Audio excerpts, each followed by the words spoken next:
Kaya minsan mga kapatid, kailangan po natin i-train yung mga anak natin para sa Panginoon. Amen. Oras na rin at hindi pa huli mga kapatid to train them. Ay, to train them, to teach them. Sige kuya.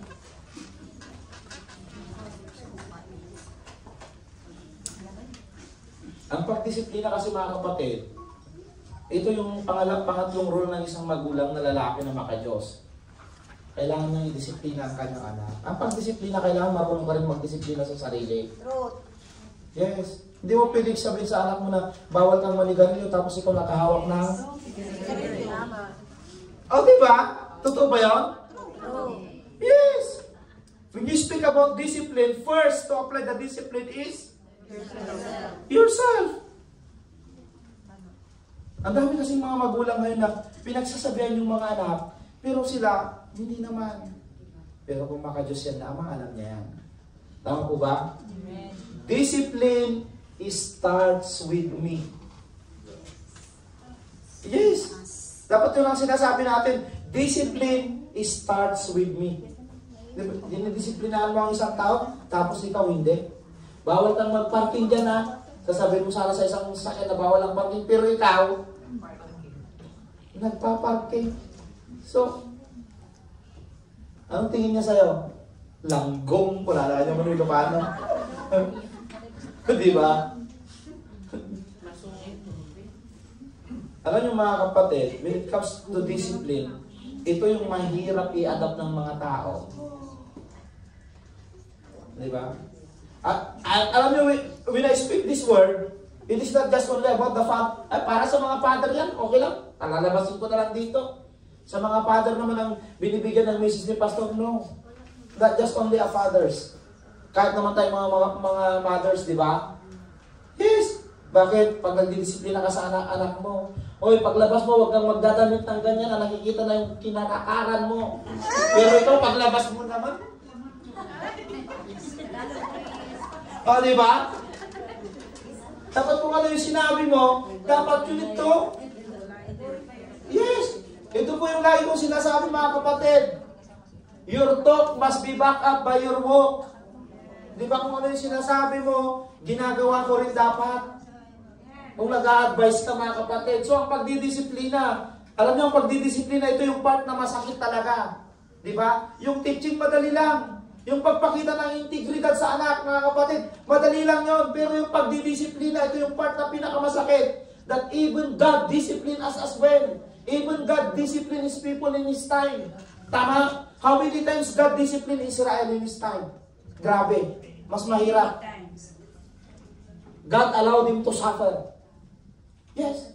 Yung pagdidisiplina ng Diyos sa Israel, God allowed him to suffer. Di ba? Kaya pinababayaan niyang sakupin sila ng mga ibang mga bansa para pahirapan sila. Bakit? Yung discipline kasi, ito yung part na pinakamasakit na kailangan natin tanggapin.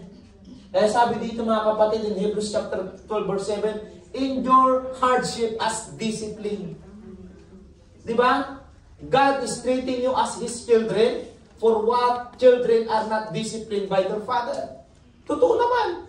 Kapag dinidisiplina tayo ng ating mga magulang, ibig sabihin, mahal na mahal tayo. Mahirap man yung mga salitang lumalabas sa bibig nila, but we need to accept. Dahil yung mga disiplinang iyon, mga kapatid, yun po yung nagpapabuti sa ating mga buhay. Oh, na-try mo na bang didisiplinahan yung anak mo? Oh, pastor, kahit isang taong gulang pa lang, didisiplinahan ko na. Ang disiplinahan mo, yung mga nasa 15, 16, 18, kasi yun yung mga nagpukan na ngayon ng buhay. Nagsusuring high. Di ba? Pero yung 1, 2, 3, dinidisiplina mo ng palo, huwag kang magdidi, huwag kang kumain. Ako, kasalanan mo yan. Ang disiplinaan mo, yung medyo nakakaintindi ng mga kapatid. Amen. Kaya tingnan nyo yan, no? Endure hardship as discipline. Totoo yan mga kapatid. Ito yung pinaka-part ng role ng tatay, yung magdisiplina sa mga magulang. Minsan, we need to use rod. Paluin minsan, di ba? Bakit? Para maramdaman niya yung sakit. Para magpan siya. Dati nung mga bata kami, pag sinabi ng tatay ko, huwag kayong maligo sa ilog, baka malunod lang kayo. Andun na naman kami, naligo na naman kami, dive na naman. Pag-uwi namin, may palo na naman sa regasyon. O, pinapalo kami para hindi kami bumalik. But still, pag wala yung tatay, balik ulit sa ilog, laro na naman. Ayun, palo na naman, masakit na yung palo. Pero, bumabalik pa rin kami. No? Kasi ang daming nalunod sa ilog na yun noon. Alam niyo mga kapatid, discipline is the hardest time na may papakita natin sa mga anak natin, mga kapatid. O sige kuya, para matapos na tayo. Discipline is the quality of being able to behave and work in a controlled way which involve obeying particular rules and standard. Yan po yung tinatawag na discipline, sinabi ni Collins Dictionary, mga kapatid. Ito yung nagtuturo sa atin para maging mag-behave tayo at para makontrol din natin, mga kapatid, yung mga rules na sinasabi at mag-obey tayo sa mga rules na sinasabi ng ating mga magulang. Dapat yung mga magulang nagtuturo rin tayo, mga kapatid, ng mga rules na dapat at hindi dapat gawin ng ating mga anak. Amen. Minsan kasi tayo rin ang gumagawa kaya mayroon natin ituro sa kanila. Sige kuya, ayan. Deuteronomy chapter 8 verse 5, sabi dito, mga kapatid, ni Moses, "Know then in your heart that as a man discipline his son, so the Lord your God discipline you." Okay lang na didisiplinahan ka ng iyong tatay. Minsan masakit pero mas mahirap pag ang Diyos nang nagdisiplina sa'yo. Ha? Kapag ang Diyos nang nagdisiplina sa'yo, baka mas mahirap. Pag ang tatay mo dinidisiplina ka, minsan ini-ignore mo. Pero kapag ang Diyos nang nagdisiplina sa'yo, yun yung mas mahirap. Baka masakit na mararamdaman mo. Yes. Ang dami sa Bible na didisiplinaan ng Diyos. Ang daming hirap nilang naranasan. No? Kaya, don't ignore the discipline, mga kapatid. Amen. Ayan. Father, do not exasperate your children. Instead, bring them up in training and instruction of the Lord. No? Sa ibang translation, sabi niya, Father, do not provoke your son to become anger. Kasi minsan tayo, mas lalo nating no? So dito, mga kapatid, kunti lang naman ang mga tatay dito. Okay lang, pastor, basta makajos yung mga tatay dito. Di ba? Marami yan, di naman makajos. Oh, sige. Ayan, conclusion na. O, tingnan nyo, bilis. O. Basahin nyo na.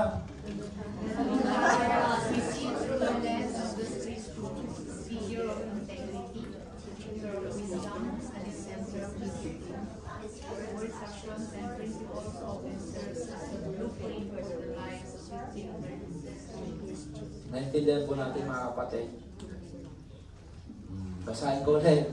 The godly fathers, as we treat to the lens of the scripture, lahat ng mababasa natin sa Bible, mga kapatid, is a figure of integrity, a teacher of wisdom, a dispenser of discipline. Sila po yung pinagmumulan ng mga disiplina, kaya sinabi po natin dyan na dispenser of discipline. His words, his actions, and principle often serve as the blueprint for their lives of his children, and his children. Yung generation to generation. Di ba, mga kapatid? So, napakaganda, mga kapatid, no? Maybe you're here today and you feel like you're filled as a father. Maaaring sa oras na to, pwede mong sabihin sa akin na na-filled ka bilang isang ama sa tahanan na minamanage mo, mga kapatid. Alam nyo, may gusto kong sabihin dito, mga kapatid. You miss years. You were absent. You lack guidance to your children, to your son, because nandito tayo sa abroad, di ba? Kaya minsan hindi natin nakita yung paglaki ng ating mga anak. Tama po ba? Minsan hindi natin nabigyan ng magandang guidance ang ating mga anak, mga kapatid, no? Let me see you to you this morning, mga kapatid. God can restore what was broken. Amen. Amen. Moses was a murderer. Bakit sinabi kong murderer si Moses? Pumatay siya ng tao. But God used him to lead a nation of Israel. David failed as a father. Bakit? Kung sinabing David failed as a father, nag-reveal din yung kanyang anak na si Absalom. Di ba? Nag-reveal din sa kanya mismo mga kapatid. But God called him a man after his own heart. It is not too late to be a godly father. If you are a young father, lead now. Tama? If you are an old father, mentor others. Amen. If you've never had a father, be the father of someone else. Kung hindi ka pa tatay ngayon, be the father of someone else. Amen. Ang sabi ni Joshua mga kapatid, in the book of Joshua chapter 24 verse 15, he says, "As for me and my house, we will serve the Lord." Amen. At yung quote na nilagay ko dyan mga kapatid, pero ako naman yung gumawa, kaya ganyan ang pagkakalagay ko. The Father greatest success is not what you build with your hands. Mali yung nasulat. What you build in your hands, but what you build into the hearts of your children. Amen. Yun po yung magiging success ng isang ama. Hindi po yung ginawa ng mga kamay natin, but then, yung ginawa natin na naituro natin sa puso ng ating mga anak. Yun po yung pinaka-success natin. So, this morning mga kapatid, I teach already to you the 3 rule of a godly father. Yung integridad, kailangan ipakita natin. Ano pa? Yung pagtuturo ng tama sa mga bata. At ang pangatlo, yung pagdidisiplina. Kaya kung nagawa natin ito mga kapatid, our children will be raised also as a godly father. Not just only a godly father, kung may babae, magiging godly mother din sila. Amen. Ang tanong, are we a godly father? Yung asawa niyo rin po ba mga babae, godly father? Pray for them. Amen. Para pag uwi mo, sasalubungin ka nila. O, di ba? Sarap kayo salubungin. Sasalubungin ka ng banda. God bless you all po mga kapatid.